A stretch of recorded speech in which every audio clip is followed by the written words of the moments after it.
के भने एक त हाम्रो नेपाली स्टोरीहरू यसै पनि हामी प्रिडिक्ट गर्न सक्छौँ। त्यही माथि तपाईँहरू आएर स्टोरी लाइन पुरै भनिदिनु भयो भने मैले 300 350 पैसा किन खर्च गर्ने पहिलो कुरा होइन। यो तपाईँहरूले आफैले आफैलाई घात गरिराख्नु भयो, यो एकदम ब्याड भइरहेको तपाईँहरूको लागि। अन्त गर्दाखेरि यो कुरा नगरिदिनु होला। वास्तवमै म किन जाने त फेरि हेर्दा मैले सबै थाहा पाएँ भने पहिलो कुरा यो तपाईँहरूलाई सुझाव। र अर्को यी दाजुहरूले दाइले भन्नु सबैभन्दा नेपाली मुभी म हेर्दै नहेर्ने उहाँहरूको आएपछि बल्ल हेर्न थाले हो कि। र एउटा चेन्ज ल्याएको पनि हाम्रो गुरुले भने जस्तो चेन्ज ल्याएको पनि उहाँहरूले नै हो। निस्थलले रुट बनाएपछि नै चेन्ज भएको हाम्रो नेपाली मुभीको धार। र अर्को मैले नेपाली मुभीमा जुन लुटमा जुन थ्रिलिङ पार्टहरू थियो अहिलेका मुभीहरू त्यो पार्टलाई छोडेर अहिले एकै किसिमको ढर्राहरूको मुभीहरू बनेको देखिन्थ्यो। र त्यो थ्रिलर जनरामा पनि हामी घुस्न किन नसकेको।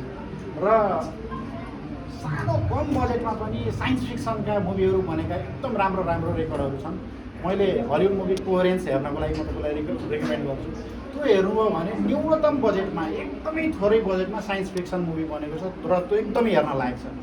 त्यसरी हामीले रिक्स हजुरले रिक्सको कुरा गर्नुभयो भने ती जनराहरूमा पनि हामी रिक्स लियो भने त्यसले पनि हाम्रो नेपाली सिनेमालाई अझ माथि उठाउन मद्दत गर्थ्यो कि भन्ने चाहिँ मेरो आफ्नो पर्सपेक्टिभ हो होइन।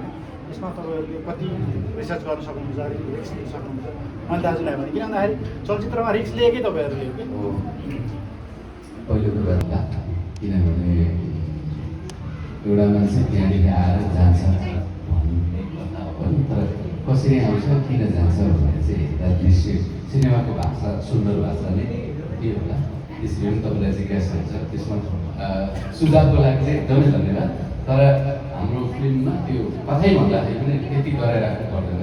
सस्पेन्स चाहिन्छ त्यहाँ छ पनि सस्पेन्स पनि भन्दै पनि त्यो अब चाहिँ किन ट्राई नगरेको भन्ने कुरा आयो हो। जब लुट बन्नुभन्दा अगाडि हाम्रो सिनेमाहरू हामीले हेर्न छोडिसकेका छौँ र लुट चाहिँ नि हामीले बनाउने अथवा हामीले मनपर्ने सिनेमा हामीलाई मनपर्ने सिनेमा हामीले बनाएको हो। त्यो चाहिँ नि हामीलाई मात्रै हेर्ने रहेछ, सारा दर्शकले खोज्नु भएको त्यही रहेछ र मन पराउनु भयो। एकदमै त्यसले सफलता पायो। त्यस पछाडि चाहिँ यताको कुरा आयो। यता आइसके पछाडि चाहिँ सिनेमा तपाईँले भन्नुभयो जुन चिज कि सानो बजेट, मलाई लाग्छ सबभन्दा थोरै बजेट नेपालमा अभ्यास हुने सोसल ड्रामा हो। साइन्स फिक्सनतिर त्यो हामी कुद्यौँ भने तपाईँको हाम्रै फिल्ममा पनि 2टा पार्टमा हेर्नुहुन्छ भने त्यो पार्टमा तपाईँको झन्डै कत्रो बजेट गएको छैन। सानो पार्टहरूमा हामीले गरेको होइन। त्यो पार्टहरूमा टेक्निकल कुरा होला। अरू जनरामा हामीले ट्राई किन गरेनौँ भन्ने कुरा म भन्छु है। नेपाल हामी भनौँ न यसलाई स्वीकारेर भनौँ हामी चाहिँ यस्तो मानिस हौँ जहाँ चाहिँ हामी क्रिएटरभन्दा बढी फलोवर्स हुन रुचाउँछौँ। एउटा सुरुवात भयो त्यसैले हामी एकदम फलो गर्न मन पराउँछौँ। त्यो भन्दै गर्दाखेरि मैले आफूले नै भन्नुपर्छ केही सिनेमाहरू हामीले गऱ्यौँ जो चाहिँ नयाँ किसिमको जस्तो कबड्डीको कुरा गर्न सक्छौँ हामी होइन। त्यसको सिक्वेल आयो उताको कुरा भयो। तर कबड्डी अथवा जाली अथवा घरज्वाइँसम्मकै त्यो 3टा सिनेमालाई मैले हेर्ने भने यो एकदमै नेपाली समाजको विविधतालाई प्रस्ताउने कुराहरू गरेर आयो सिनेमाले। जस्तो घरज्वाइँको ब्युटिफुल कुराहरू यसमा पनि केही सहमत असहमत त हुन्छ होला।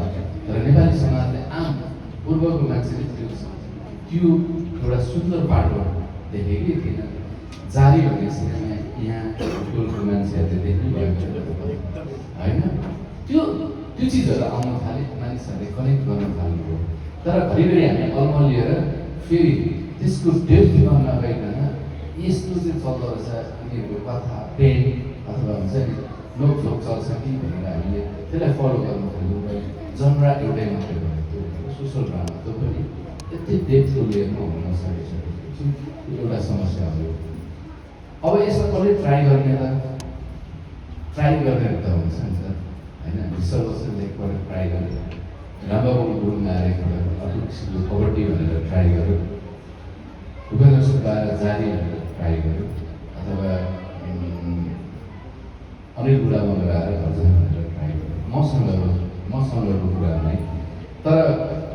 घरिघरि हेर्दाखेरि त्यो जारी पोभर्टी भनौँ अथवा अर्जुन मैले गरेको चरित्र मैले एउटै हो कि जस्तो लाग्छ, तर भूगोल फरक छ, त्यसको मनोदशा फरक छ, त्यसलाई पनि फरक तरिका। जब यी चिजहरू धेरै पटक आउँछ नेपाली समाज कति विविध छ, कति सुन्दर चिज छ भन्ने कुरा चाहिँ जबसम्म हामीले देख्न सक्दैनौँ आम मान्छेले। अघि मैले भने जारीको कथा चाहिँ यहाँको मानिसहरूलाई केही पनि थाहा थिएन होला नि त, अथवा भर्जाइको कुरा चाहिँ भोजपुरको मान्छेलाई त थाहा थिएन नि त होइन, अथवा ती चरित्रहरूको एउटा जीवन पद्धति अथवा विश्वास पद्धति कसैलाई पनि थाहा थिएन नि त। यी चिजहरूको मिश्रण बल्ल हुँदैछ सिनेमा अथवा साहित्य कला मार्फत एकअर्काले आफूले आफूलाई चिनाउने प्रयास बल्ल भइरहेको छ।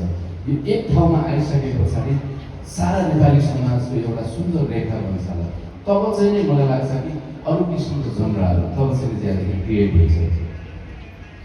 एउटा समाजको एउटा चरित्रहरू आउनु सक्ला नि त, सुन्दर कुराहरू। त्यस पछाडि चाहिँ फिक्सनाइज भएर अन्य चिजहरूमा जानु सक्ला मलाई लाग्छ। तर त्योभन्दा पनि अरू किसिमका अरू जनराहरू चाहिँ हामीले ट्राई नगर्नुमा चाहिँ हाम्रो आफ्नो आर्ट पनि कतिपय ठाउँमा नभएको हामी सेक्युर हुन चाहन्छौँ। त्यो भनेको चाहिँ मैले एकदम फलो गर्छौँ, जे चल्छ त्यसैको पछि लाग्छौँ, त्यसको परिणाम पनि हो।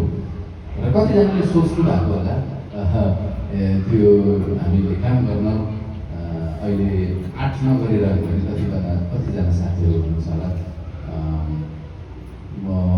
यो चिज हुन्छ बिस्तारै बल्ल त हामी एकले अर्कालाई चिन्दैछौँ होइन होइन, अहिले बल्ल त चिन्दैछौँ। यति सुन्दर चिज गर्छ, हामी सुनेको मात्रै हो त, देखेको त सिनेमा मार्फत अलिक सक्छौँ हामीले घुम्ने आदि एकले अर्कालाई पढ्ने हाम्रो त्यो परम्परा भर्खर सुरुवात भएको छ।